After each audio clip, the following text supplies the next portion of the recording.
Welcome everyone to the Warriors Way podcast. I initially planned on a more structured idea and kind of episode with Jan Almasy, who is What's up, y'all? co-host. No one's a guest, everyone's a co-host. We're all in this together. I'll take that. All right. So we're just gonna roll with this. Actually, he was helping me in the shop here work on some ceramic coatings for vehicles, and we're gonna As I do. Right, and we're gonna transition into like more intellectual stuff instead of blue collar work ethic. It's a great duality to have, even though we said everything already while we were doing the Yeah, exactly. I don't All know the that best we parts came out while we were detailing. Yeah, I don't know that we got much to talk about left anymore, but we'll figure it out. I think there's something to be said about that, though, like the things that you can talk about with somebody while you're doing work like that.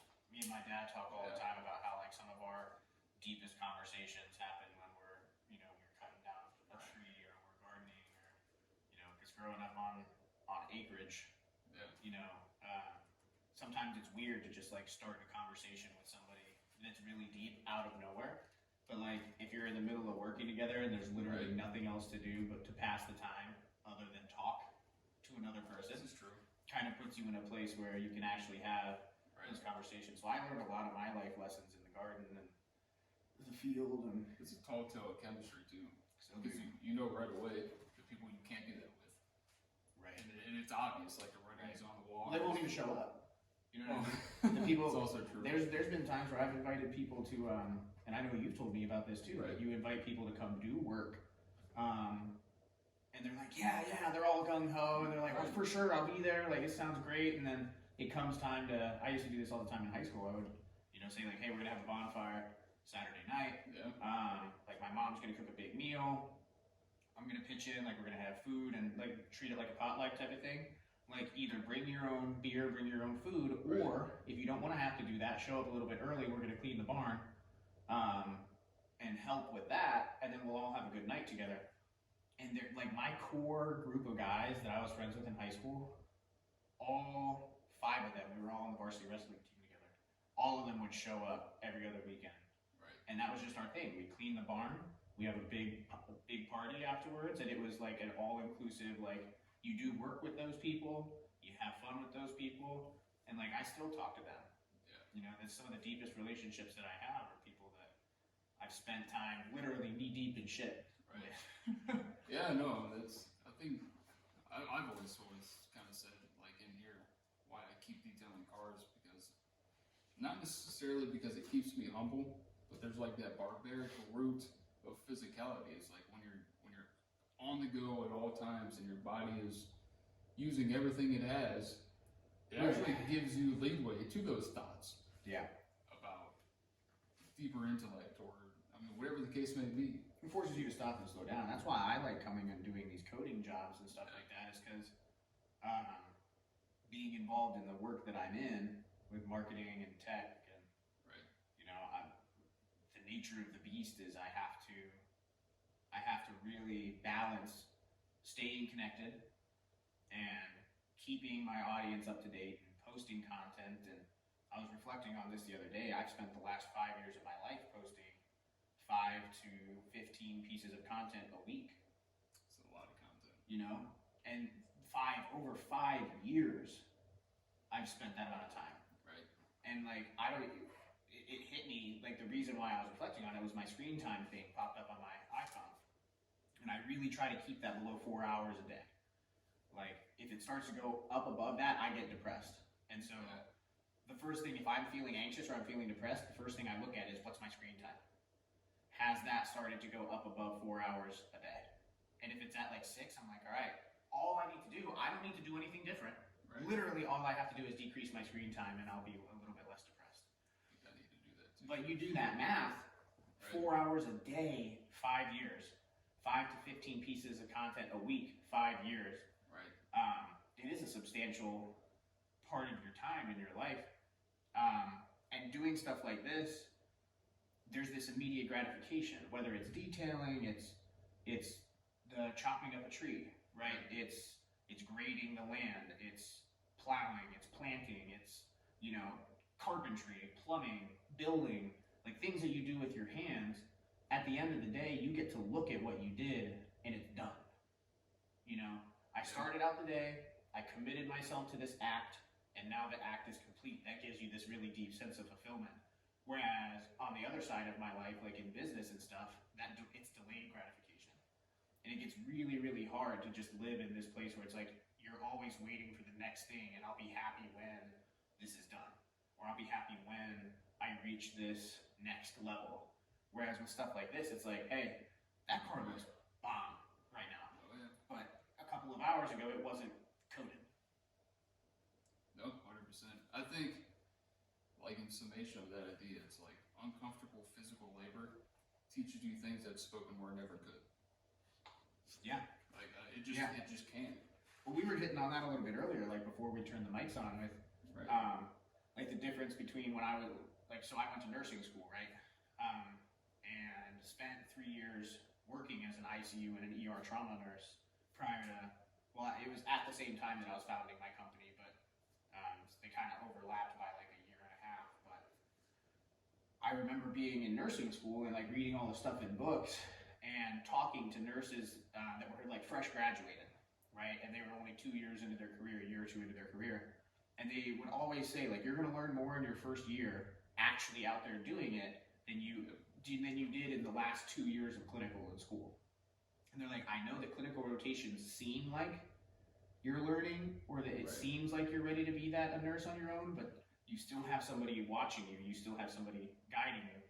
When it's you alone in an ICU room at 1 o'clock in the morning and the patient's crashing and you're the one that has to make those calls, that's completely, there is nothing in the world that could have prepared me for that first time that happens, you know? But then once you experience it, there's all of these other feelings, thoughts, emotions, like everything comes into that experience.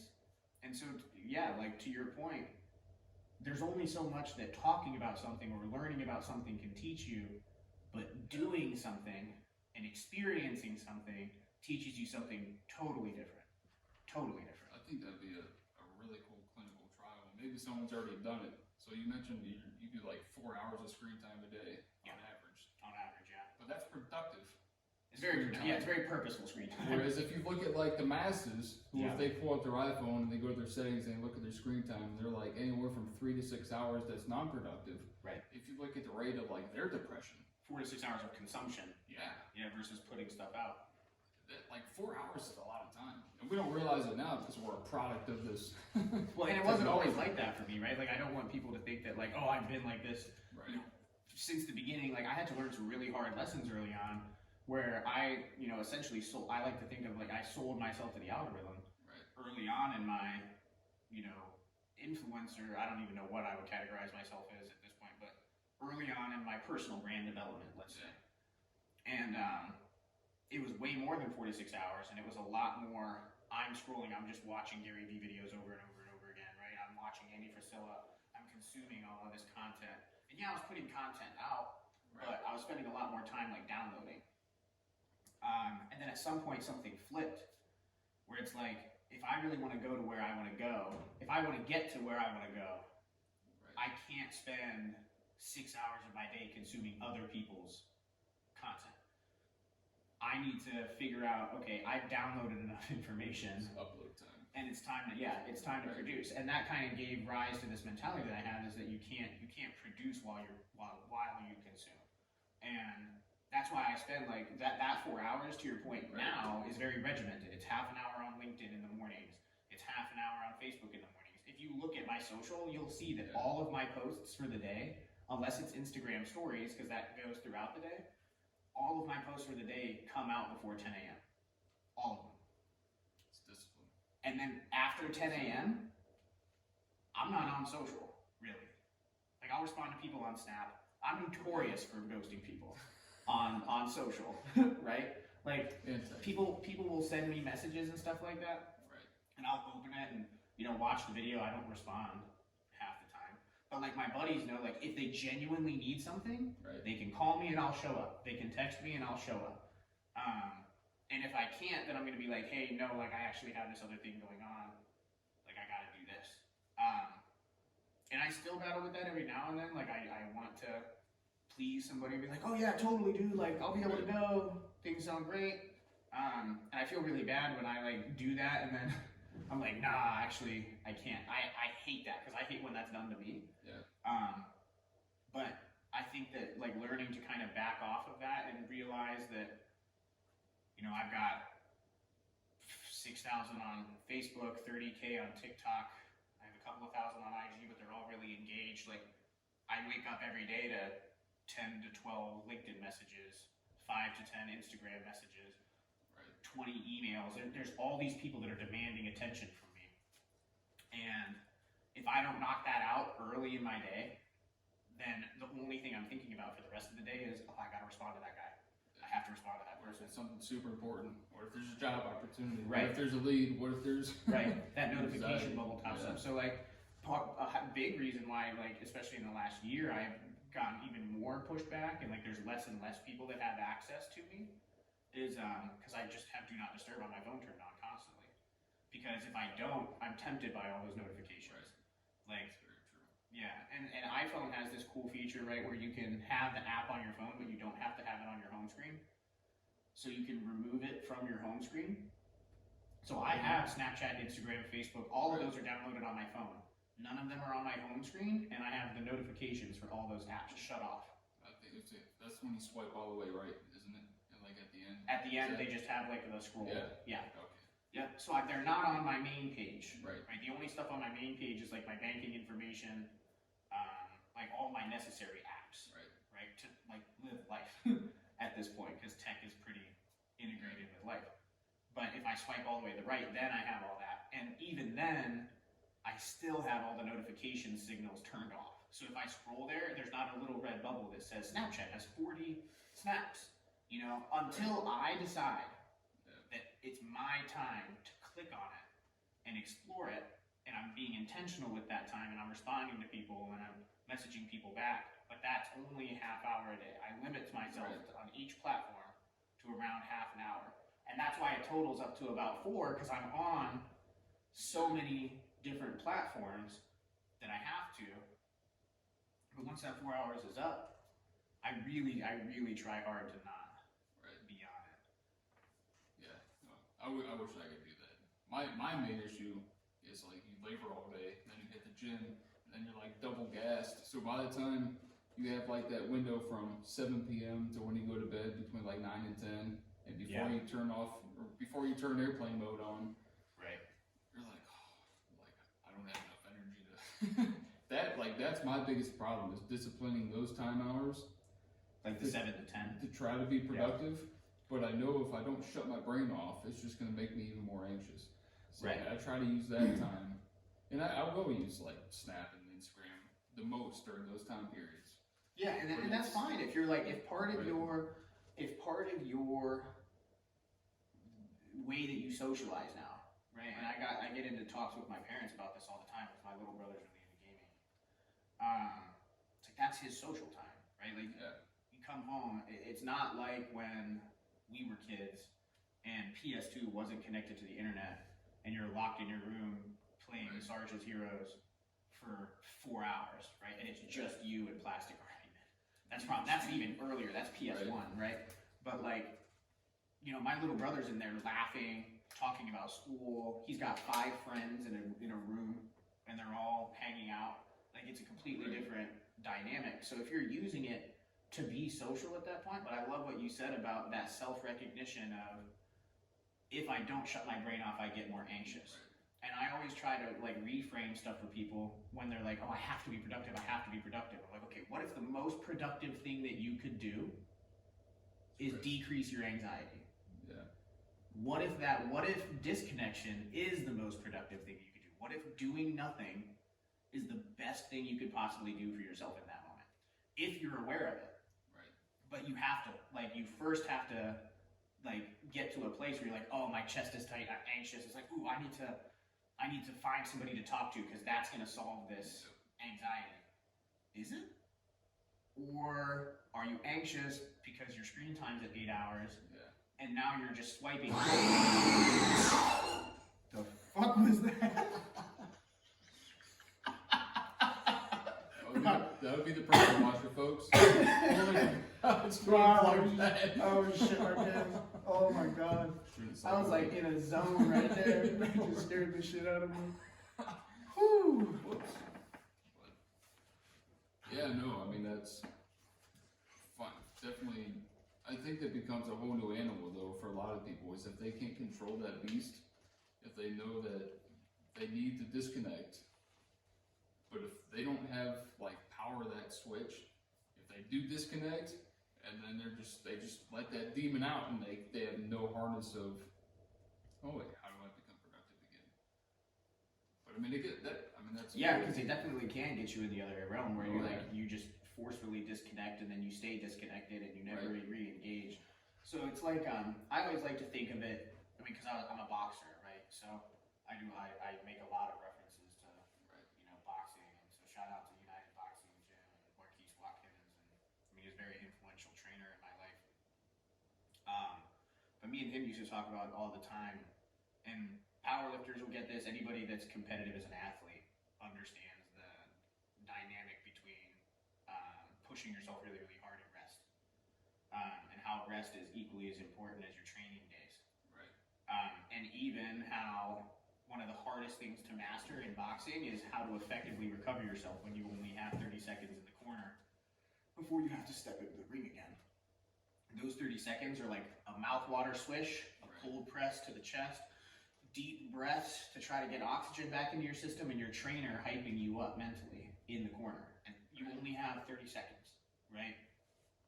But then you have to be able to immediately step back into the ring and continue either getting your ass whooped or whooping ass.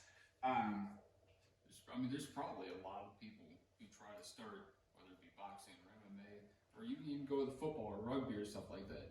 Just athletics in general, yeah, I think. Yeah, like if you have a physically demanding sport, and there's probably a lot of people who start it and they get hit one time and they're like, all right, this ain't it. There is no round two. There is no round three. There's no hype up. I mean, they just. And that's the same. I think that that's why I like advocating for youth to be involved in athletics, because I think that it teaches you a lot of lessons about life. I think that there's been times in my life where I've wanted to quit. There's been times where I've gotten punched in the face, not literally, because I have been literally punched in the face quite a few times. Right.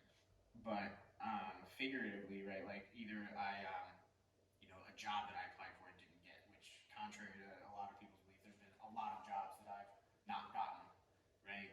But the only thing you see on social, or if you look at my life now, is like, oh, well, Jan's just stepped into these positions and never has any barriers. There's been a lot of those times where I've been kicked. And athletics kind of showed me, in boxing, really showed me that if you could persevere through those kicks and rest and reevaluate, okay, why did I get booted? What can I potentially change? And it's this delicate line between self-love, right? And like, okay, maybe that wasn't meant for me. Maybe it wasn't the right timing. Maybe, I wasn't legit. Maybe I wasn't good enough. And that can be a thing. And that's okay. Like, you can't just say like, well, it's all their fault. Like, they just didn't pick me because they're biased, or there was, blah, blah, blah, blah, blah. There's all these types of things that you can point at. Maybe you just weren't good enough. It is what it is. Now, if you take a step back and all you do is complain about the fact that you got kicked, instead of figuring out, how do I learn how to defend against kicks? Right? And then you spend, back to boxing, there is, right hooks are always terrible for me because I'm like half blind in my left eye. So Marquise used to train the right hook all the time because I couldn't really see it coming. Just physically I can't. And if I don't like fighting with my contacts in, because if a contact gets moved in the middle of a match, it's horrible. Yeah. So I just had to learn how to fight with a blind left eye. And so we would train after he noticed that I was just getting rocked by right hands. We used to just train, okay, how do I intuitively know when that person's about to throw that punch? If I can't see it coming, I have to look at their shoulder and their hips. And if I can watch their shoulders and their hips, then I can know when the right hand is coming and I can weave it. But I had to learn that. I had to take a lot of right hooks and then have a trainer that was knowledgeable enough to see that that was a gap in my defense and then help me train to get my defense up to par so that I could dodge those right hooks. If I would have never stepped into another ring again, though, I would still, to this day, be getting rocked by right hands. It's true. And that's like we were talking earlier about people needing coaches or people needing somebody that's a leader in their life and being willing to follow somebody that's been there before. The ignorance that I would have had if I would have been like, oh no, like I know how to do this, like I'm a good fighter, like I'm not going to listen to my coach, I'm not going to train this. Yeah. What good does that do? To not take the advice of somebody that's been there and actually experienced it, right? Because I could have watched all the videos that I wanted to and read all the stuff that I wanted to about footwork and all this other stuff, but if I wouldn't have had Keese, You'd have been done for. I would have been done for, yeah. But with Keese, I won a Golden Gloves. So yeah, that's a big testament to coaching itself. Like you see in a lot of, and we all went through it with sports too, but like now that we're adults and we see it not from the child playing kind of place, you see how parents always want to be the coach. that's a whole other thing. It is. It's a whole other thing. But at the same time, it's like these kids can't learn the necessary steps unless you let the coach do what the coach is doing. But then the problem is they go home and then they like put these thoughts into the kids' heads. Like, oh, if you burn out in this sport, it's not going to be good. I heard that's always a big thing in baseball. Like I've heard that like parents in baseball, because like parents in wrestling, like I never really experienced a lot of that in wrestling because you're not getting benched because you're too good. You know what I mean? Like in the wrestling room, it's like you either beat the best kid in the room and you're on varsity, and you have to, like our coach made us defend our slot every single week. I had to wrestle off 2 kids every week, freshman and a junior, that were coming for my senior 170 slot. Every single week, I had to prove that I was the best in the gym to make it out on the mat. And I've heard in like other team sports and stuff like that like, you know, the parent knows this person and that's why they get played, and you know this happens, and you know even though this person was more skilled, Mike Eversole from he talks about that all the time as a coach up at Lake Erie College, dealing with parents that are like, why isn't my kid starting? He's a freshman and there's juniors ahead of him. It's like, well, no shit. Right. He's a freshman. He could have been the best player on his high school team, but you get up to that next level, you have to learn how to win as a unit, win as a team, and if you can't trust that coach to say, no, he's not ready, like, what's the point? Yeah, no, I totally agree. Because you play baseball, right? Yeah, I think that is. I mean, wrestling is more of a closed environment, right? Yeah. So I mean, even during practice, there's never parents. I know, like sometimes in like basketball or baseball, parents can sneak in because there's a large area that you can sit there and watch. And all they do is try to depict why they think they're a better nobody coach. wants to smell a wrestling room, though. Well, yeah. You come in there and you got a bunch of high school age kids trying to cut weight. It's not. Yeah, that's probably not wise. Not super enjoyable. No, but yeah, no. I mean, that's all very true. I think the main thing I wanted to touch on, but you opened the bucket up again, is like leadership, though. So like before I first met Jan, there were the marches and the protests going on downtown Canton, what have you. Yeah. And this is what I was saying to him earlier. It's like, it's one thing to have leadership in places and with people in an environment that is controlled, as those people want to be there. They want to be coached. They want to have that leadership. They're seeking it already. It's already an active, physical, kinetic kind of thing. Right. But the difference, in my opinion, where you start to transform leadership from just a general kind of, what's the word I'm looking for? Like just a general term into like the actuality of it, to how you bring that into fruition, is you become as uncomfortable as the people you're trying to lead. So like when you went downtown, I mean, you had no idea what you're about to do. You were just marching into a storm and letting your natural charisma kind of take place.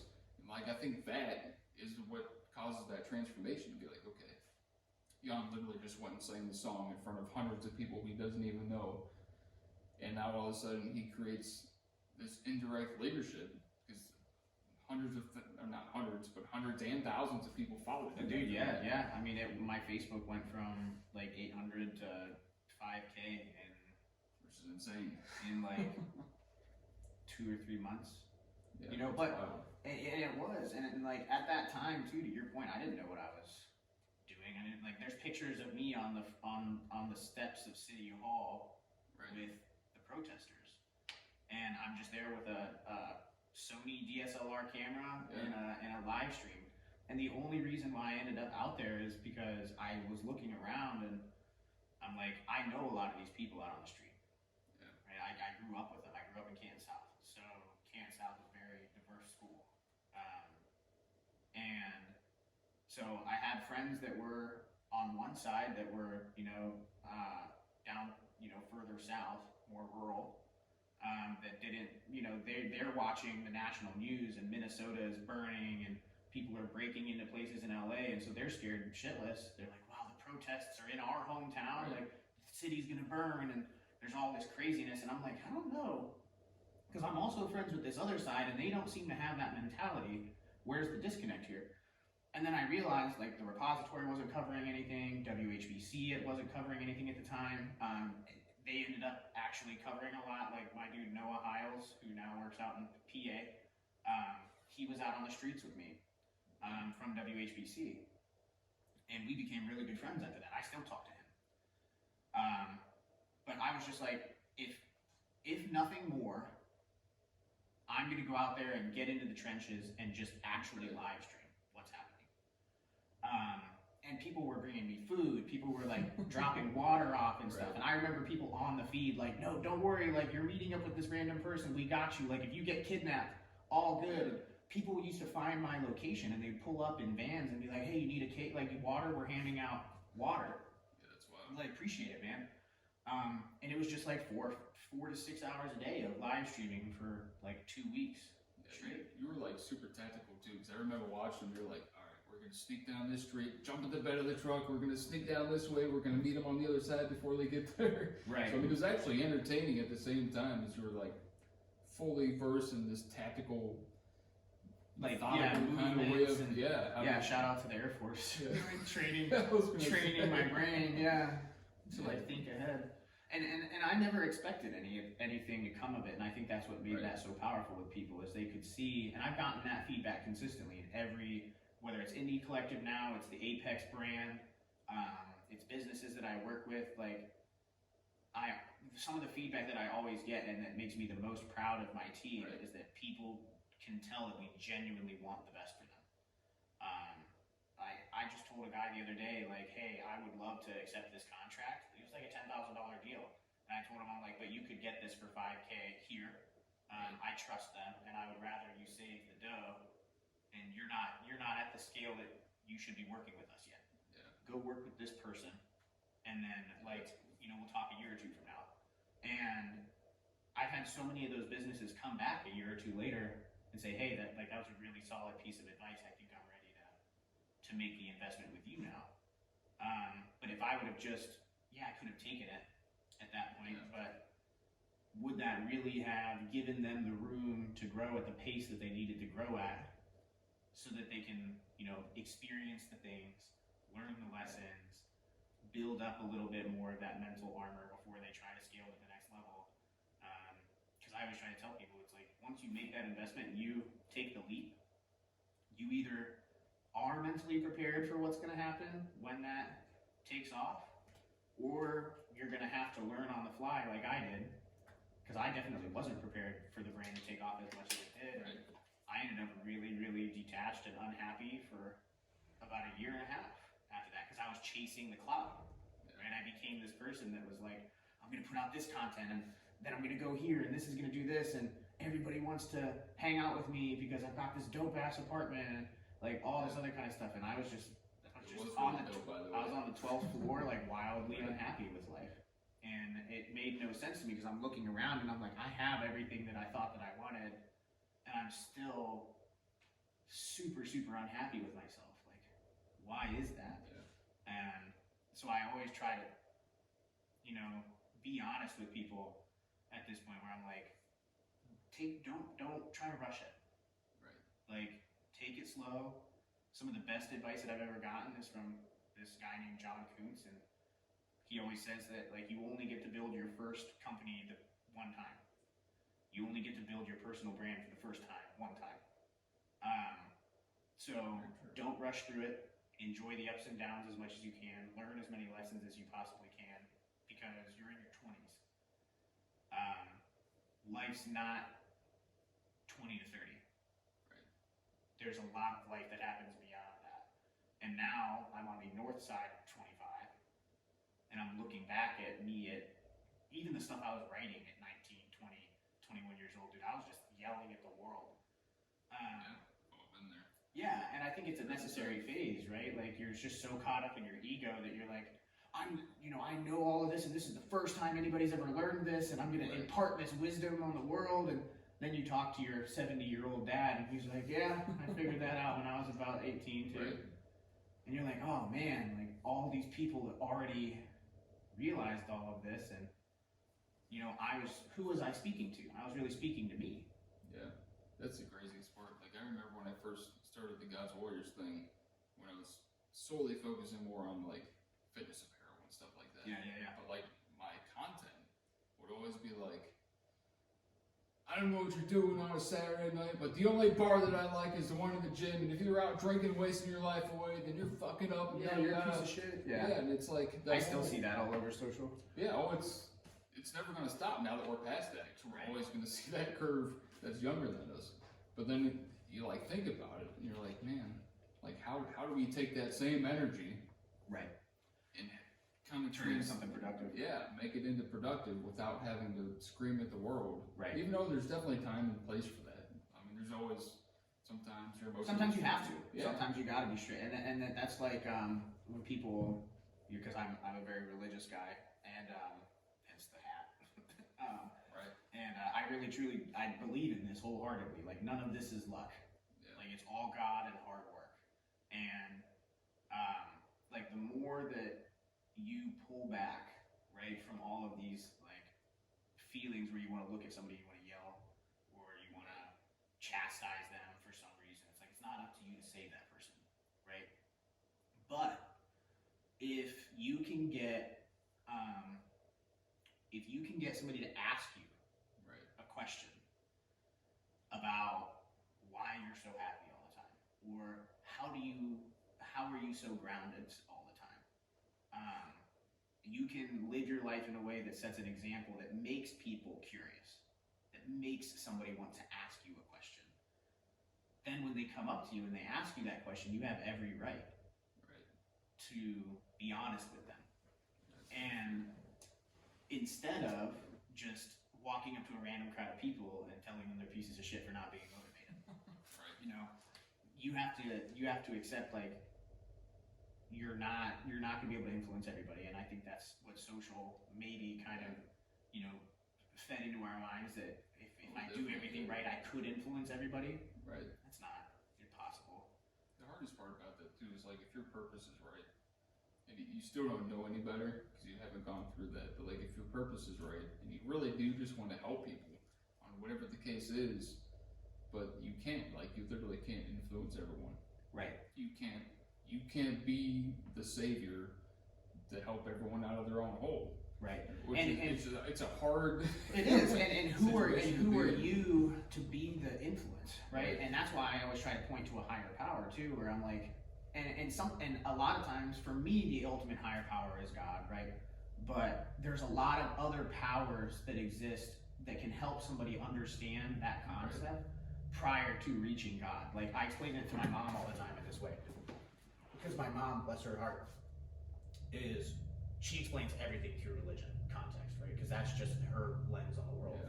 And she's a saint about it. I mean, like, anybody that's met my mom knows that she's one of the calmest people that they've met, and they just feel safe, like, in my family's house.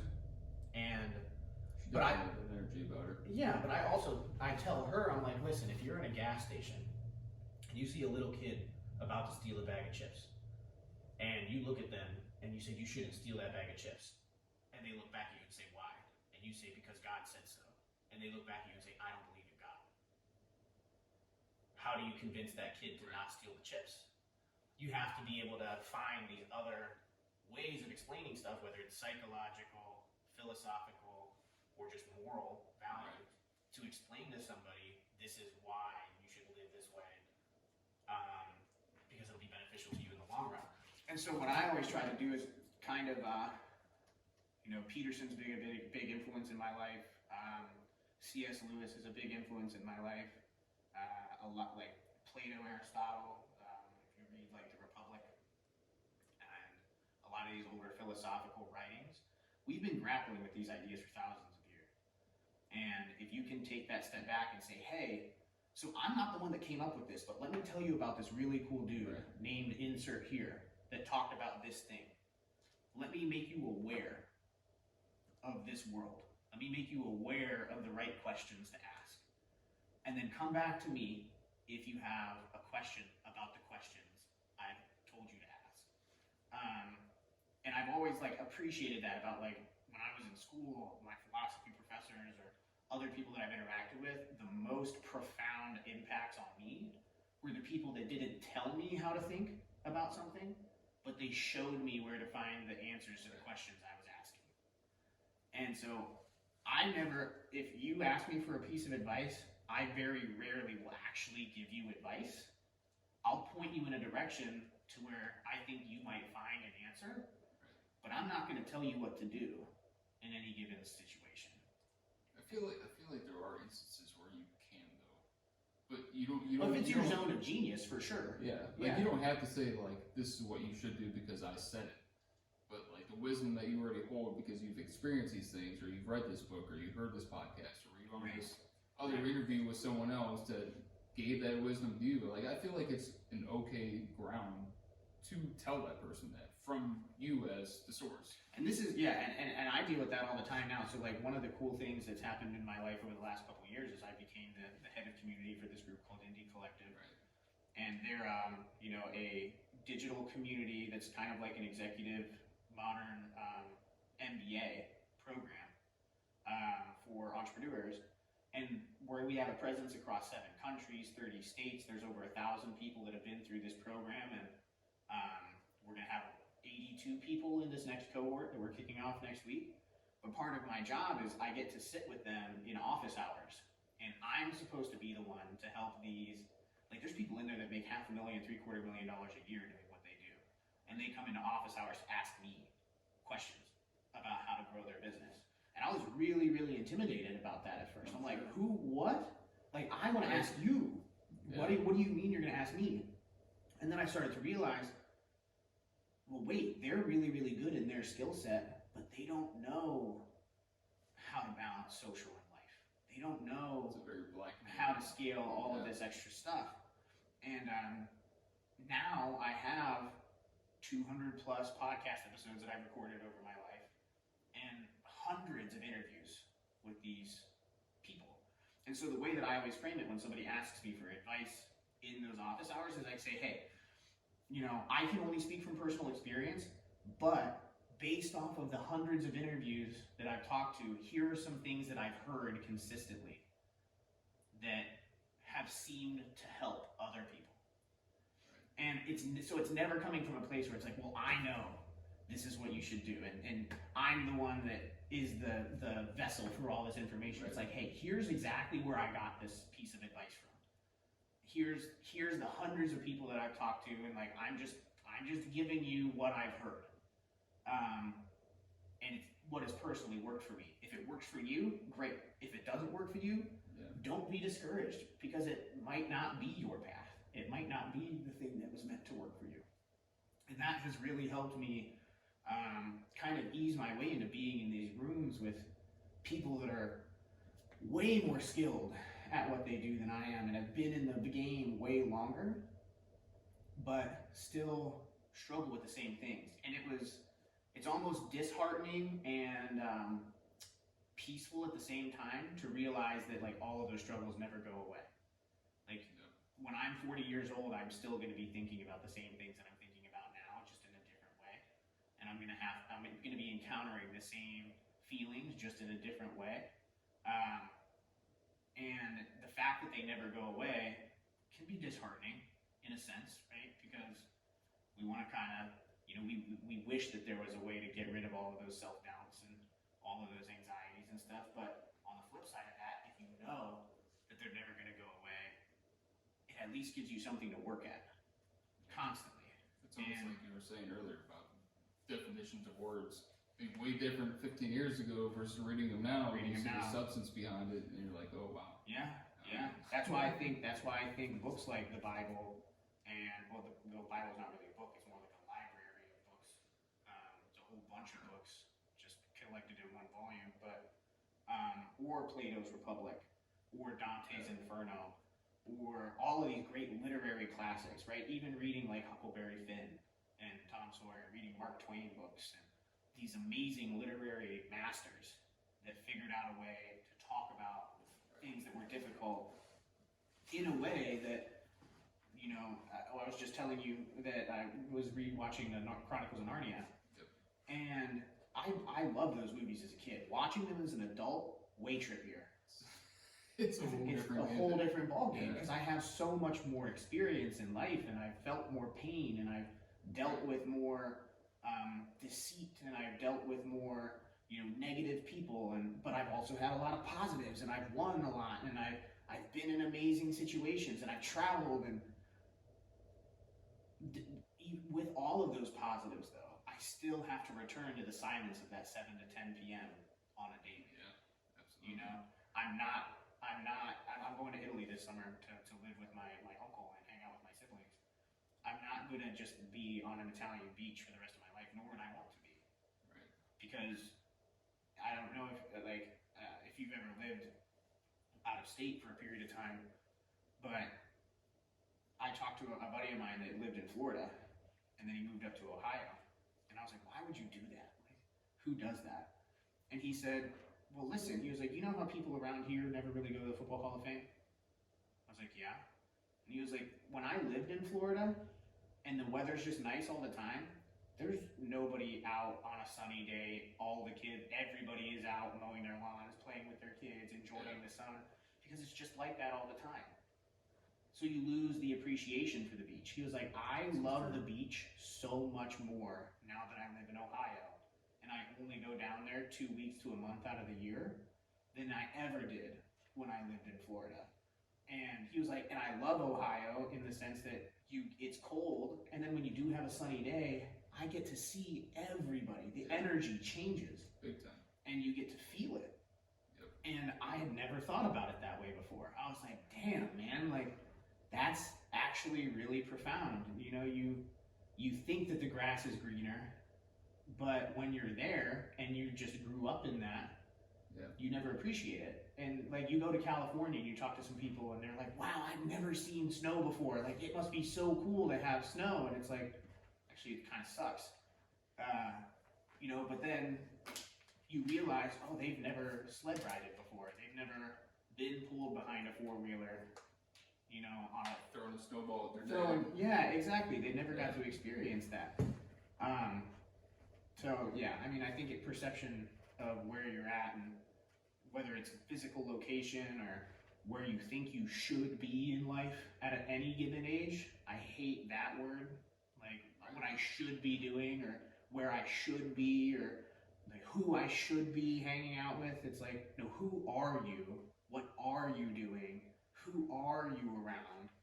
And how can you become more at peace with who you are, not who you should be? Because you can beat yourself up all day. Like, even still now, I'm 27 and I'm doing what I'm doing. 2 years ago, I thought that I should be way farther than where I'm at right now. And now, I kind of am like, you know what? No, I'm good with where I'm at. My parents are healthy. I have great friends. People that are willing to, even when I was dead ass fucking broke a year and a half ago, people that are willing to let me come and do side work and buy me food because I can't afford to Yeah. Even, you know, buy myself stuff after paying my employees and in you know what I mean? And like, you don't build those types of relationships with people though, if you aren't who you are in the moment and you're not honest with people, or it's like, hey man, like I would love to come do this, but I can't right now. And you'd be surprised how many people are still like, I got you. Right. But especially as a man, it's not easy. That really taught me a lot of lessons in pride, right? Where it's like, it's okay to, like, that's what friends are there for. That's why you have a community. That's why you build those relationships. So that when you're walking through the abyss, you're not walking through it alone. It's crazy how that gets forged in like reality. Man, they're not easy lessons to learn, man. No, because you overthink all of this, and you're like, well, who are my real friends? Who are like, where should I be? Who are the people that I should be with? Then you take that hard breath of consciousness, and you're like, if I just like focus where I'm at now, right, and realize that the 85 people that said no, maybe that's just not for them. That's why I've never been jealous of super wealthy people. Yeah.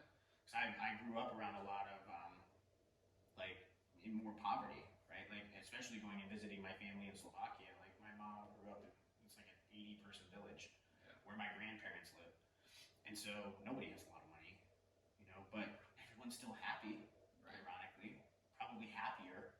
I would say. I'm sure they very much are. And when you're all kind of caught up inside of that life, I've talked to a lot of friends now that I know that, you know, are like my consultant friends in Manhattan and the people that I've met in my national network that grew up with parents that were hedge fund managers and, you know, grew up in a country club setting and all this other stuff. And they ask themselves, they're almost 30 years old, and they still have to ask themselves, who are my real friends? Is somebody friends with me because they genuinely want to be friends with me? Or is somebody friends with me because they want to get to my dad? Is somebody friends with me because I can get them into this place? And I've had the blessing of going through hell and almost bankrupting twice and, you know, building this whatever it's going to turn into. I don't have those questions in the back of my mind. Like, I know who my core crew is. I have faith in, like, who my friends are. And I don't need a lot of them. Right. You know, but it would suck to have never been put to the test in a way that I figured that out. So young. Yeah. I think that's the hardest part because a lot of those people were on the other side of that. They've been conditioned that way, so they don't realize they're asking you for someone else and almost using you as a ladder.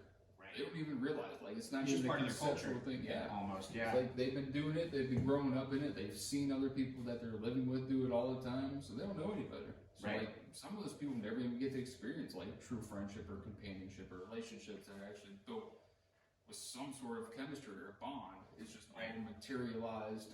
Right. This is the way it's supposed to be. Right. Do you like Alex Hormozy? Have you been following? Do you know who that is? Or following his content? Who that is. So Alex Hormozy is kind of like my. I would say he's as Gary has gone more Web3. Very. I've gone more Alex Hormozy than Gary V. I actually disagree with quite a bit of what Gary V talks about nowadays. But definitely taking a different angle. He's taking a different angle, and I don't know. There's just something about like blasting out NFTs to 18-year-olds that just doesn't sit well with me. But Andy Frisella feels the same way, by the way. Does he? A lot of his recent podcasts he's been talking about is disagreeing with the way that Gary Vee uses his platform now. Yeah. He still loves the guy. Like there's still that mutual. I respect the shit out of him. You know what I mean? And he inspired Apex. He's inspired a lot of the culture that I built. He got me to a place where I was comfortable putting out 5 to 15 pieces of content a week. Yep. And taught me a lot, and I will always respect him. But you know, like your point, you get to a place where what are you using your platform for? Yeah. But Alex, he launched Gym Launch is the name of his first company, and then he created a company called Acquisition.com with his wife Lillian Hormozy. Wait a minute, I think I've seen videos of this. He got a beard, always wears a hat. Okay, I know what you're talking about now. has like the breath strip on his nose every now and then. He put out a video the other day, and he talked about how social has put it in people's heads that virality is a thing, and that because you put yourself on a 90-day regimen on TikTok because of some influencer that sold you here's the types of posts, the timing that you should put the post out, and how to win the algorithm, right? That you think after 90 days you should be viral and you should be allowed to be influential. And his whole message inside of this video was like, if you want to be influential, do some influential shit. And if you want to build a brand, he was like, I put out 1 to 3 podcast episodes a week for 6 years before my podcast made it into the top 10. And I'm like, cool, I'm only in year 3, baby. Like, I still got a runway. And it takes all this pressure off where it's like, oh, I'm just doing it because I love doing it, because I genuinely enjoy interacting with people. At this point, like, the Apex podcast is just casual. Me and RJ just BS on a Monday. Yep. But I never know where it's going to go. A couple Mondays ago, it was East Palestine. This week, it was quantum computing and AI. I never know what's going to go, but I love the fact that I have this audience of people now that love me, they trust what I say, and I try to respect that and put the content out. But Alex, at the end of that clip, he was like, I now, after putting in that 6 years, understand what it means to have the privilege of people's attention. And I'm not vying for it, but I respect the fact that I have it. Right. And so what am I going to do with it? But the only way to get that attention is just living a life and helping people as much as you can over time, genuinely. Yeah. And then those people start to come back around. I was back to what I was saying earlier about turning that deal down. The amount of people over the last 5 years that I've just said, hey, like, I'm willing to help you altruistically.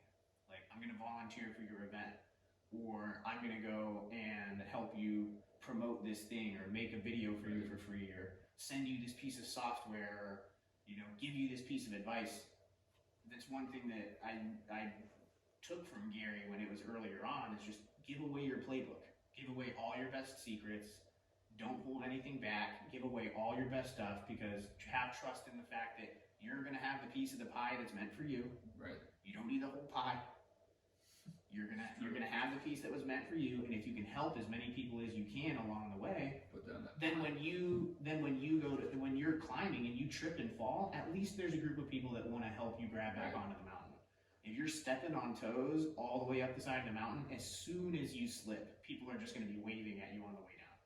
Yeah, it's kind of like a natural selection thing. I mean, if you're doing the right thing in your right time, the right people are just going to follow you or fall away from you. One of the two. Yeah, there's this interesting, I forget the name of the guy, that he's an anthropologist and a biologist, and he studies chimps. Okay. And he was studying like the power structure inside of chimp communities. And for a long time, it was believed that the most powerful chimp was the chimp that was the dominant one in the family, right?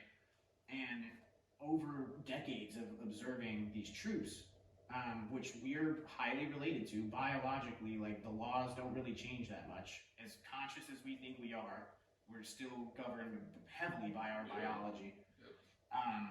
It wasn't the most powerful chimp.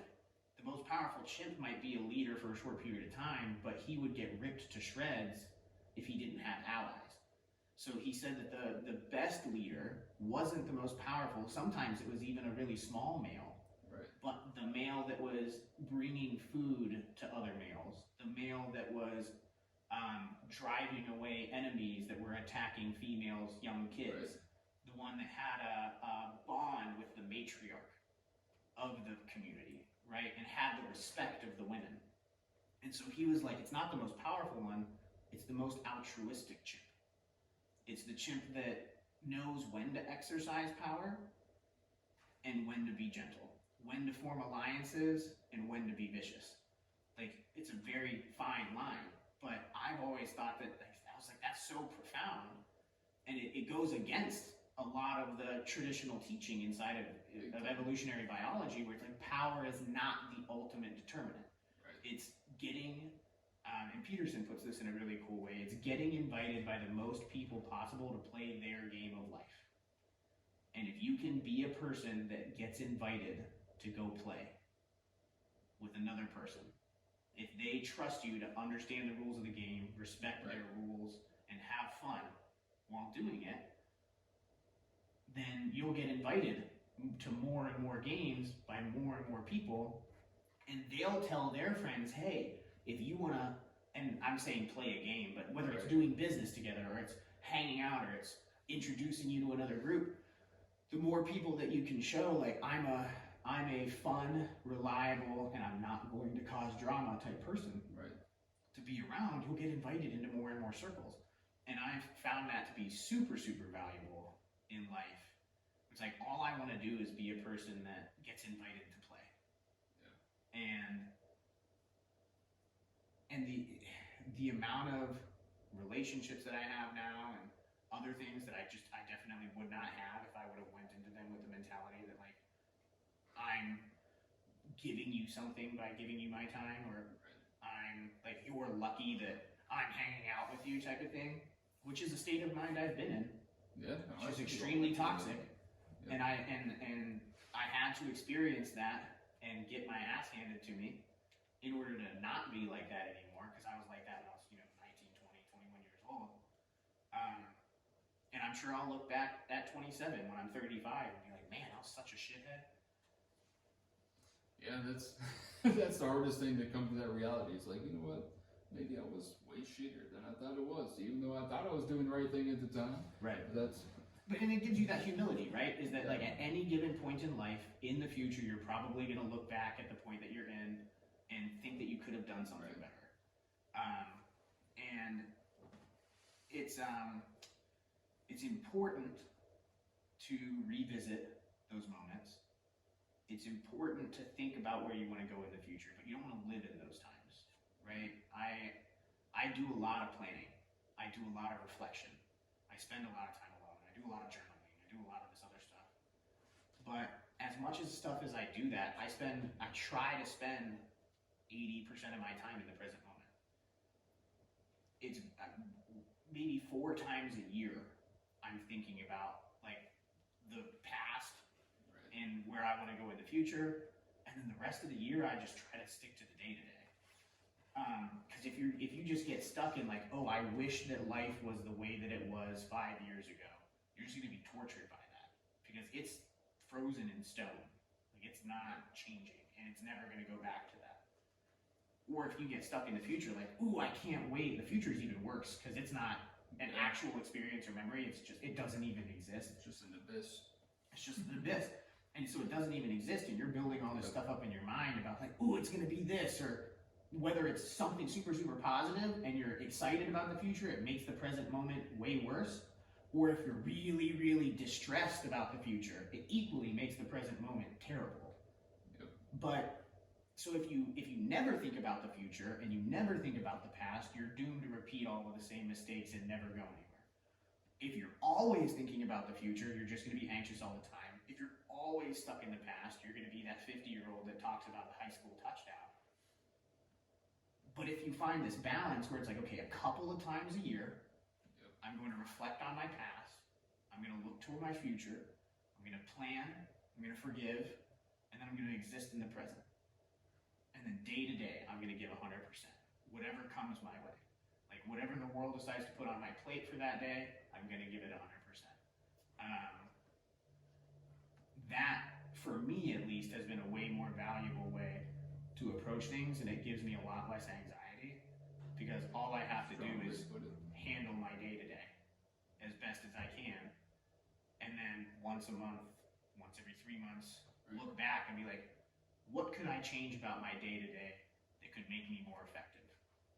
And just accepting the fact that if you want to make those changes, it takes another 90 days to get those integrated into your life, and you can only do so many at a time.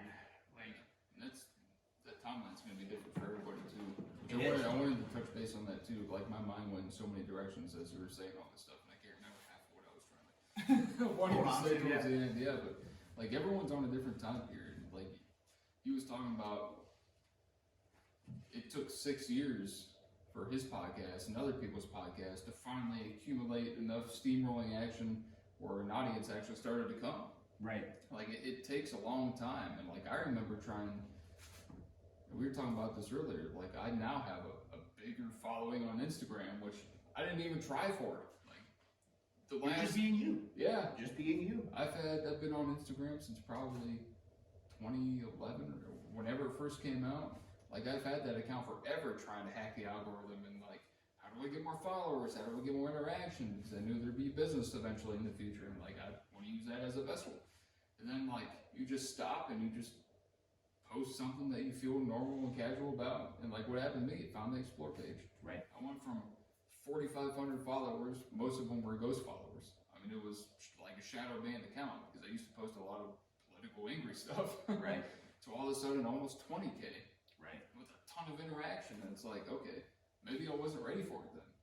Kind of like the Could point we be. were talking about Could earlier. be. Like you're not ready for that. You think you are, but what are you going to do with all those followers? What are you going to do with all those interactions? Right. Like your ego thought it had control then. It did. Mine definitely did. Hell no, there'd have been no Definitely way. And I thought we would have thought we were doing the right thing, but it took all that time and maturity in its true essence to be like, all right, I didn't deserve that.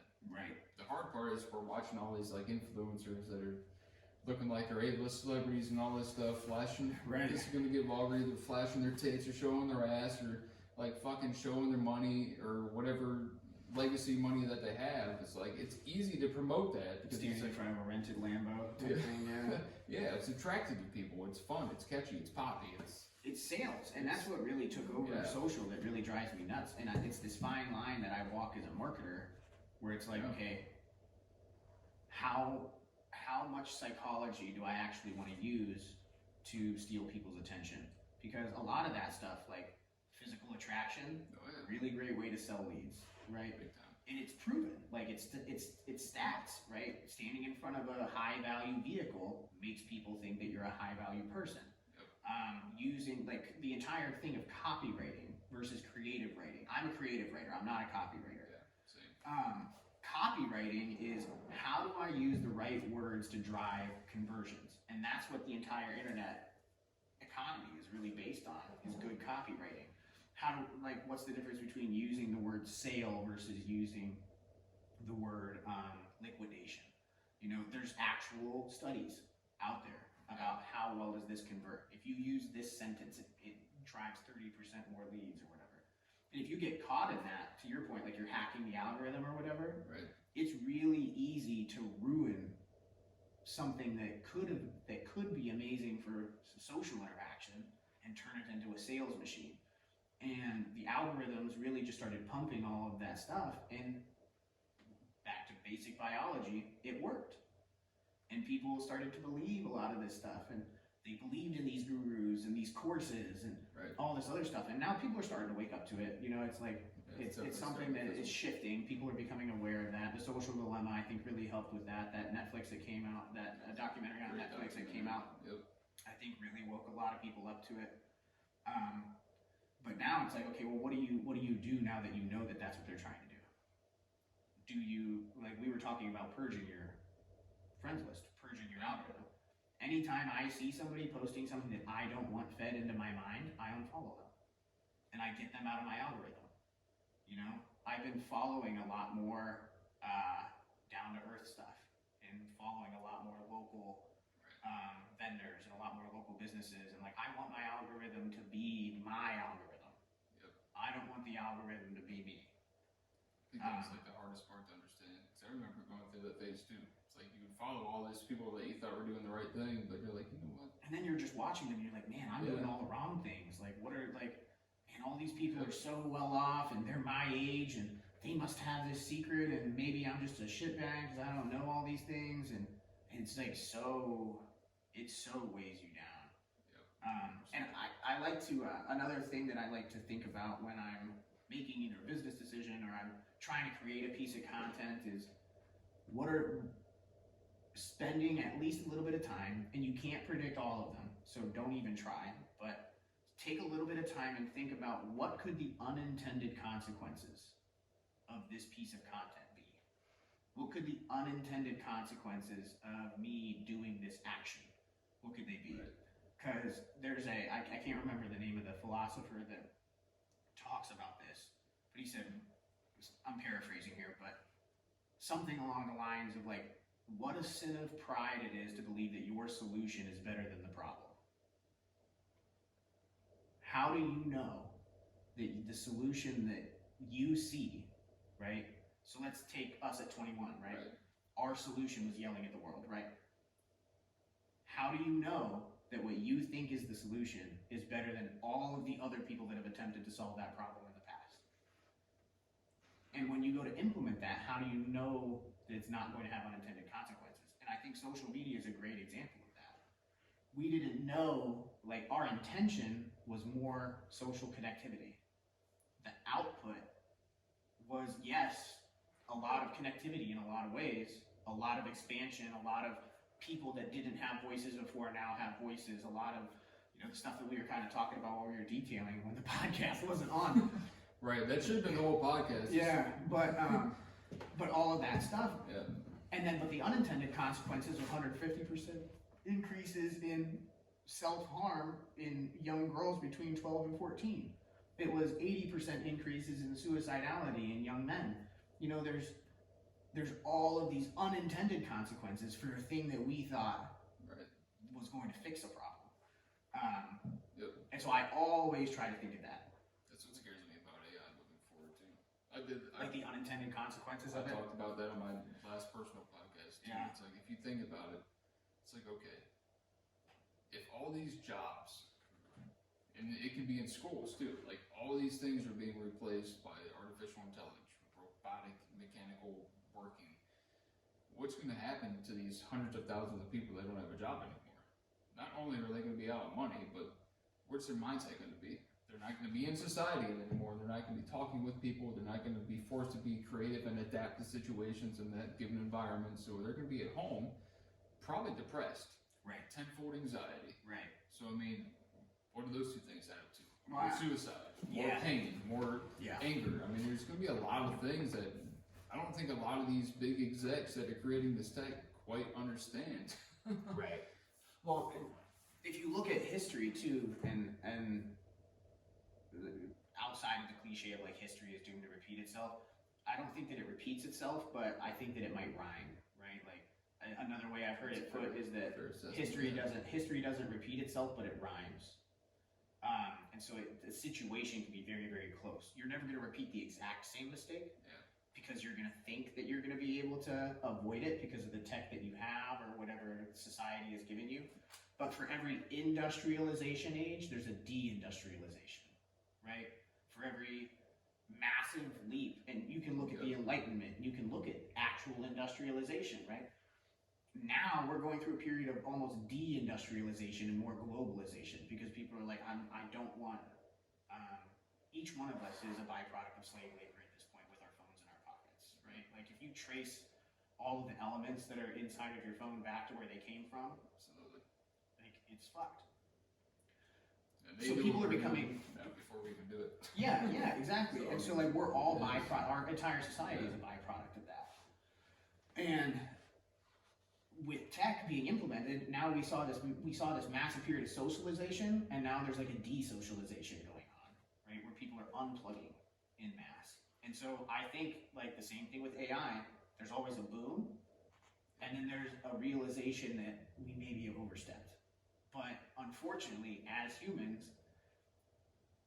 we can't learn without the pendulum swinging way to one side and way to the other side. And as that pendulum gains momentum, it just goes further and further out and polarizes further and further. But at some point, it reaches that midline, and then we see these periods of peace and mass expansion in the world, and connectivity, which is like the last 80 years, expanding, and especially the last 20, because of like the fall of communism everything in the Soviet Union in the 90s, which was not that long ago. Yeah. All of that collapsed, and we felt like we had figured it out. Like, you know, we have this massive thing, and now we're in another period where it's still shaky. So I think the world always kind of humbles you in a way where it's like for every period or like this massive thing that you think that you're building, even at the macro level as like a human race, there's always this period of decline where it's like, oh, we maybe overstepped a little bit. We got a little greedy, and the world's got to auto-correct a little bit, and we're going to come back down to earth. I hope it stabilizes though. It'd be nice. I feel like where we're at now is technology from, let's say, the year 2004 or 5, like right when it was starting to begin its boom. Right. That it created this almost bubble because now everyone is super comfortable. Like we got super comfortable where we're at in a super short time period, but that short time period felt like a bazillion years. Right. So like I just hope that our pendulum doesn't break off And just keep going and try to like find another door to stick to or find something like that, because it's easy to ruin everything that we've built and created out of the justification of comfort.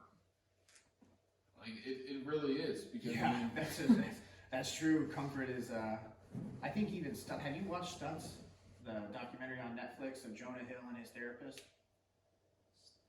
It's called STUTZ. is it a real time thing? Yeah. Like his actual Yeah, thing? Okay. actually him in a therapy session I don't think I with saw his therapist that is dying Okay. of Parkinson's, Oh, and they wow. go through his therapist's approach on the world. And one of the things, I can't remember the other two principles right now, but one of the principles that he said, if you want to live a happy life, you have to accept that life is constant work. And you can't shy away from it. And that comfort is something to be achieved only on the opposite side of difficult labor. And yeah, as a product. And I think that I'm a big fan of neuroscience, and I root a lot of my business practices and a lot of my self-care practices in the nervous system and how the brain actually works, and I spend a lot of hours studying it. I'm always reading new papers, and one of the things that I think is fascinating about the dopamine system, and that's like a buzzword nowadays. Everybody's talking about dopamine. This is going to go right to Huberman Labs, isn't It's it? Huberman, I knew yeah. exactly. 100% Andrew Huberman. Well, and he's been a big influence on me just Yeah. because, like, he links to all of his white papers in the podcast notes. You can Right. actually go and read the papers that he's pulling from. And I read some of these things, and it's the way that the dopamine system works is it provides you spikes to help you get motivated to accomplish the task. And the spike for the motivation of accomplishing the task is actually higher than the dopamine spike that you get when you accomplish the task. Yep. So the dopamine spike of labor is actually more intense and more gratifying than just accomplishing the task. This is his recent podcast post, by the way. If you go to Huberman Labs, this is exactly what he's talking about. His very last one was the dopamine. Yeah, and he talks about it pretty consistently. It's something that comes up a lot. And we've there's a lot of studies out right now about like depression medication and serotonin and dopamine and how depression isn't actually a deficiency in those neurochemicals. It's a deficiency in lifestyle a lot of the times. Or like you just need therapy and you have a lot of stuff that you haven't worked through and trauma that you're carrying around. But so back to dopamine, like this thing, it scales, right? And if you want to have a healthy relationship with pleasure, it has to be on the opposite side of labor.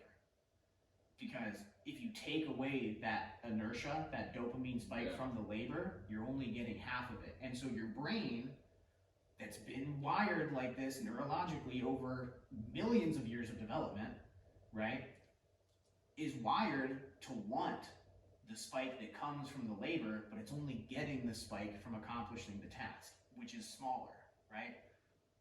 And now because we have tech, the benefit is it makes it easier to accomplish the task sometimes. The deficit is it makes it less pleasurable to accomplish the task because the work is not as hard. So I always, like, in my mind, I'm like, if I really want to enjoy Chipotle today, I have to go bust my ass in the gym. Yep. Because that shit tastes so much better after a hard ass workout Yep. than it does if I'm just being gluttonous. Right? And same thing with like with friendships in general. Like the most close, valuable friendships that I have in my life are the friendships that I have put a lot of effort into. Right. They're the people that I've been there for when I am uncomfortable.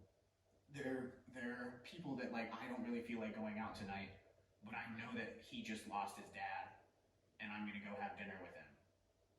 Because me being tired right now doesn't matter. Me being there for him matters. And then when it's time for him to be there for me, it's reciprocated.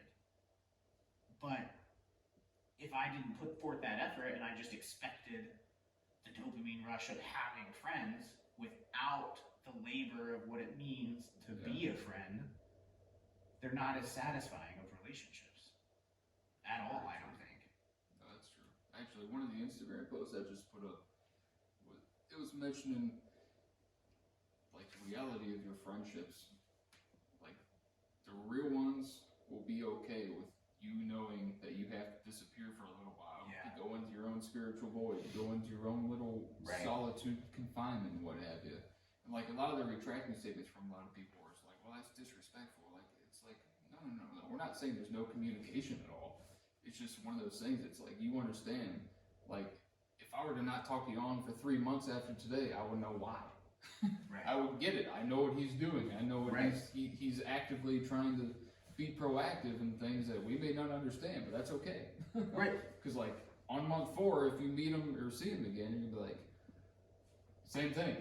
Well, and like that's that chemistry is uniting. Yeah, that's something else that my dad talks about with social. Is he was like, I have friends that are like some of my best friends, and he was like, you know how we used to communicate, like when they were across the country when I was your age. He was like, payphones. I was lucky to talk to them once a month. Yep. And the rest of the time I was out living my life. I wasn't thinking about them. Or like family members, even prior to phones, right? Humans were capable of being in love and having a family based on letters. It took months. Somebody might die at home and you may not find out for 6 months. Yeah. Because you're on the other side of the country sending money home, because that's where the economic opportunity was. Like, that's how my grandpa was with my grandma. When he moved over from Slovakia, he was sending money back to Europe, working in the coal mines here, stayed faithful to that same woman, brought her here, and then raised a family off of letters. Right. Like, how cheap, how cheap and superficial are relationships if your determining factor of that relationship is we talk every day? Yeah. You get people flaking out if you don't reply quick enough. Right. For like 5 minutes. You're like, well, I thought we were better than that. I thought we were closer than that. It's like, maybe we never were. Right. Like, if you expect something, that instant gratification, like, that's not what friendship's built on by any means. Right. Yeah. And or any relationship for that matter. Yeah, and that's why, like, being in the present moment, I think, is so important. I'm not thinking about 15 other people right now sitting here with you recording this podcast. Yeah. Right? I'm thinking about our conversation right now, in this moment, here. Which is not easy with ADHD. No, especially after we exhausted 90% of what we should have talked about before we started. But when you have all those people that are like demanding your attention, I always try to watch out for those types of people. Like, if there's somebody demanding my attention, they're not healthy for me. Right. If there's somebody demanding that I give them something, and this is something that has dissolved a lot of relationships for me over the years. It's like, if it gets to the point where you're having to demand something of me, then I either am not in a place where I am naturally inclined to put forth the effort, which means maybe I shouldn't be in it, and I have to justify that with myself, or there's something about me that I genuinely need to change, and who is the voice that's demanding that from you, right? Because like my mom demanding something from me as far as like a change, she knows me. Yeah. My siblings know me. My friends know me. The random person on, like, this is something else that I definitely agree with that Gary talks about. You know, Sally, 6'7", on Instagram, doesn't know shit about me. Yep. Why do I care what Sally 67 has to say? That's a hard landscape though too, because like the duality of that is if like people, this is where like, how do you break empathy away from the reality of who that person is? Because I feel like the other side of that sword is they're lacking what you have. Yeah. And that's why they're demanding you. And they don't know that it's their ego speaking, but at the same time, like if there is something that you could heal into them, it might be worth trying. And if they start taking advantage of you, obviously that's where you Right. cut it. Right. They don't realize they're doing it, but they'll never learn they're doing it unless you don't cut them off. Right. But I mean, I feel like That's that right there is Yeah. one of the things you can do. What lessons are you not teaching people by indulging them yeah, in the thing that you know that they need to learn? And my dad talks about that a lot. He's like, you are a stubborn motherfucker. oh, yeah. And you've always been that way, ever since you were a kid. And he was like, I knew from the time you were about 5 years old that in order to raise you, I was going to have to let you burn your hand a lot. Yeah. Because you were not the kid to listen to me telling you not to touch the stove. And he was like, and as you've gotten older, burning your hand has been more and more intense, and it's been more and more difficult to watch. But I'm not going to intervene unless I know you're going to like die. You know what I mean? So he was like, as long as I know that I have a stable home that you can return to, and you're going to go build this and you might fail or, you know, whatever else, and that's the gift of having the parents that I do, is like, you can push yourself as hard as you want. I'm going to let you burn your hand because that's the only way that you're going to learn. And sometimes I feel that way about my followers. You know, I feel that way about people that I work with in business coaching or sales coaching. And I tell people all the time, like, I can give you as much advice about sales as you want until you've gone and knocked on 50 doors and gotten yelled at by 30 of the 50. Yeah. Absolutely. You're not going to be able to do it. I remember first having James on my team. Kid was terrified to be in front of a camera. And so for like 3 months straight, I would just like randomly take my phone out, give him 30 seconds, and then make him ad-lib. We never posted any of it. Right. But like just getting used to that reflex. How does my body feel? Like what makes me nervous when this happens? How do I get used to the fact that I'm gonna feel that no matter what? I still get tense when I go to give keynotes. Oh, I'm sure. Right? Because I respect it. I respect what's about to happen. I'm gonna get up and speak on Thursday this week in front of 82 people across the country. And I know my palms are gonna get sweaty before that happens. But not because I'm scared of it, because I respect it. Because I'm walking into that and I know I have to give this my best, in whatever that is. And I learned that lesson really in the ER, because you never know what's going to happen when that ambulance door opens. Your adrenaline pumps no matter what you do. Biologically, it's going to set off, but what you can do is learn to deal with that feeling and operate under that pressure. And if you can get to a place where, oh, my chest is tight, I'm breathing heavy, my pupils are dilated, I know that I'm anxious right now. What's causing that? How do I work through it? How do I continue to navigate? But you have to be aware of it first, and then you have to do the purposeful work of building the healthy coping mechanisms, and then you have to actually implement them for years, and then they become hardwired. And to the point now where, like a piece of content I posted probably 2 weeks ago, is there's so many things in my life that are just on autopilot that so many other people ask me, like, how do you maintain that schedule?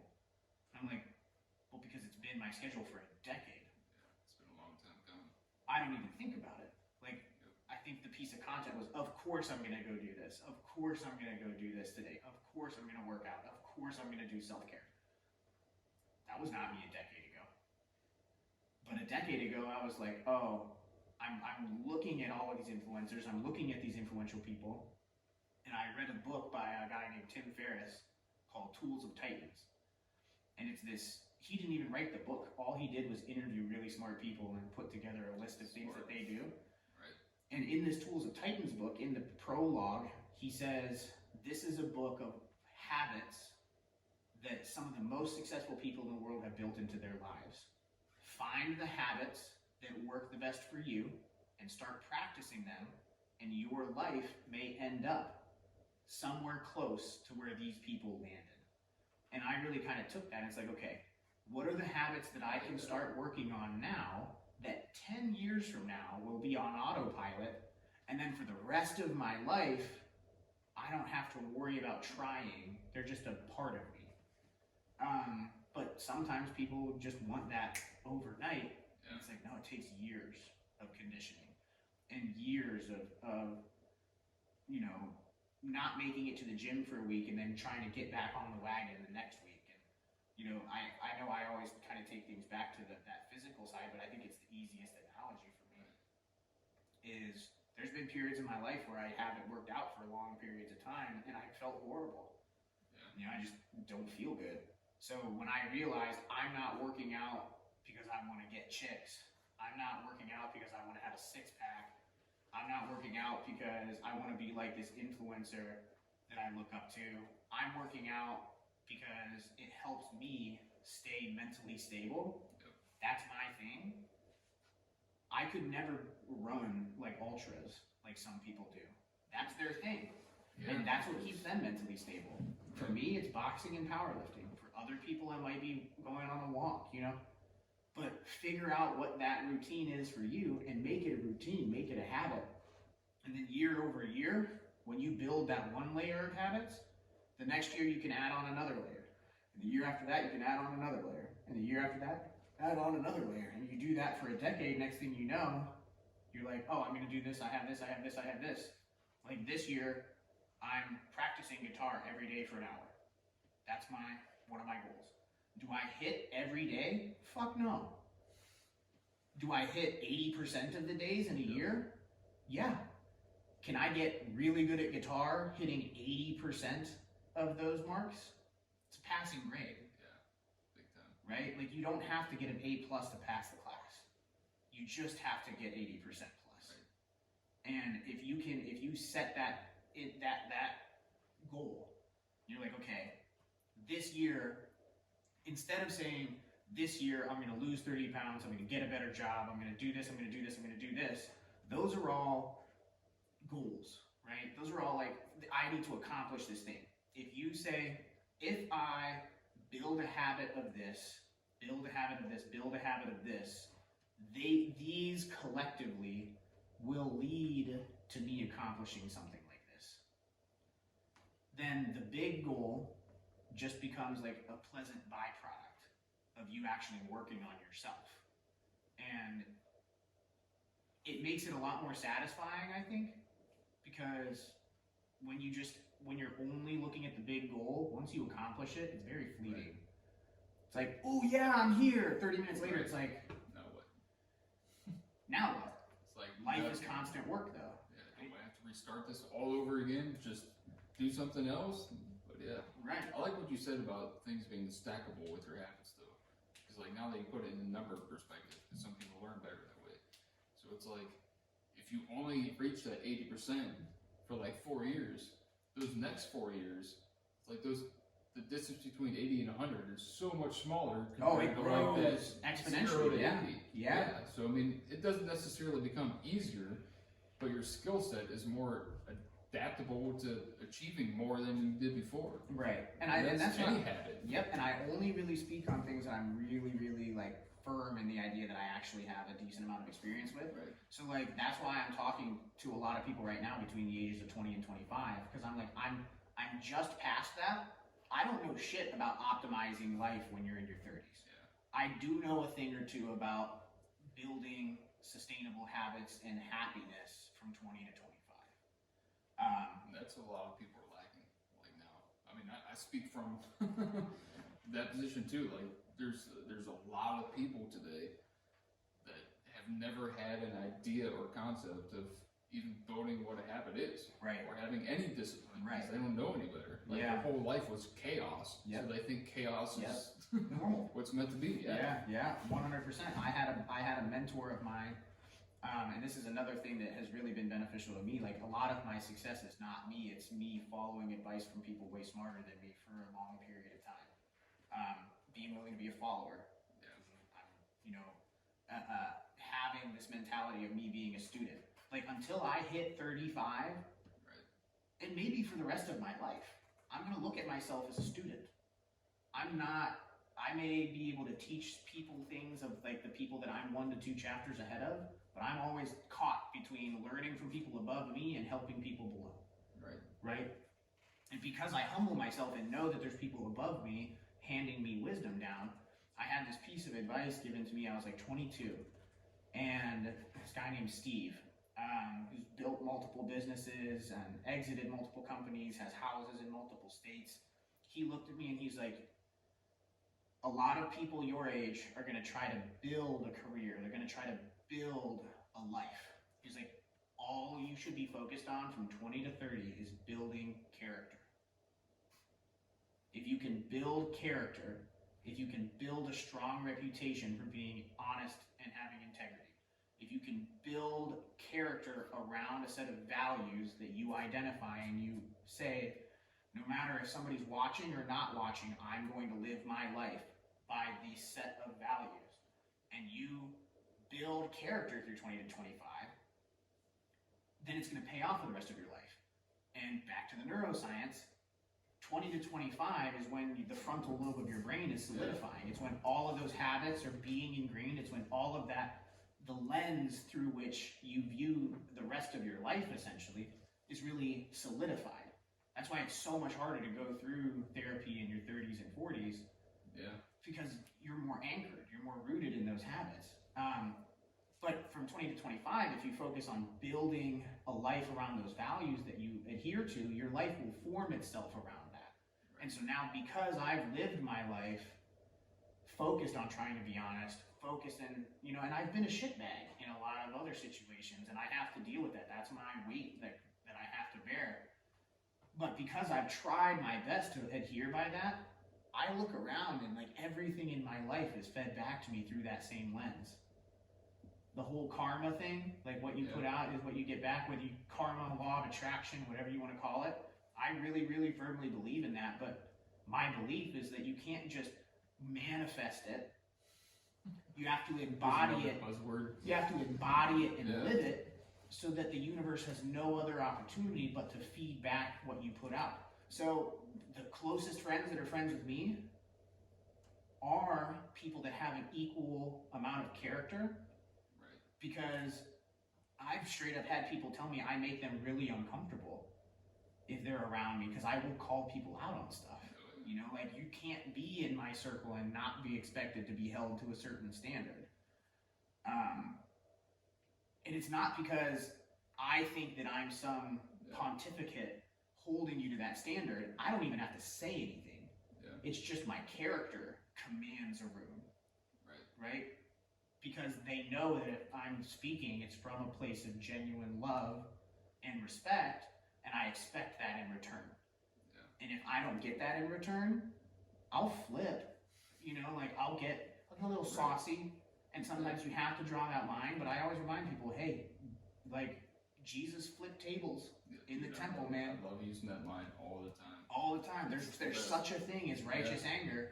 And if you cross that line, like the first time you cross that line, I'm going to be like, hey, I love you. Maybe don't do that again. The second time you do it, sterner warning, right? The third time you do it, you're out of my friend group. And sometimes me saying, I really don't agree with the way that you're living your life right now. I still love you. I'll still be here if you ever want to come back. There's very few people that I've ever said I'm closing my doors to you. Most of the times when I end relationships with people, I'm like, my door will always be open, but I can't allow this type of energy in my life. No more free passes. No more free passes, yeah. I love you. I wish you well. I hope you find success with this path that you've decided to set yourself on. I have a haven't seen a lot of people find it that way, so I'll be praying for you. And if you ever want to come back, by all means, I'll be here. But on the day-to-day, I'm not your savior. You know, I can't help change a heart that doesn't want to be changed. So may the odds be ever in your favor. I hope you find a lesson that you're supposed to learn on the path that you're on. Iron can only sharpen iron, can't sharpen plastic. Exactly. Dude, I'm not gonna lie, I really have to piss. Yeah, same here. Yeah. Well, we've had a lot. Is that the end of the pod? Hey We're- guys, we we're- gotta pee. We're just gonna conclude this. We'll probably have a part 2, part 3, however many parts. Dude, anytime you want to record a pod after a detail, I'm game. Yeah, we're just gonna have to have like mobile Bluetooth speakers. Yeah. That way That'd we be can- cool, actually. Yeah, I feel like the stuff that we talked about earlier was way deeper and out of the box, but this is way more functional and fundamental for people. Yeah, for sure. So hopefully there's plenty of inspiration. You can learn a lot from Jan. You can look him up on all the social medias. Jan Almasy. Looks like Jan, Jan. It looks like Jan. I have to say that all Right. the time. Yeah. Look up Apex Networks Communications. They have a lot to offer you, whatever you're doing business-wise, even in your personal life. If you're just looking for mentorship, if you're looking for something, just follow along and catch what he's teaching. You don't have to exactly be taught, but just catch it. The information's already there. Do what you will with it. Yeah. Yeah, absolutely. Take everything you can and just be a succulent plant. That's the best word I could think of. Be a sponge. That's what I really wanted to say, but same thing. But yeah, nice having you. I'm sure we'll do this again. I have a bazillion episodes to catch up to reach your level of podcasting, but hey, Takes time. it does for sure. But other than that, this is a Warrior's Way.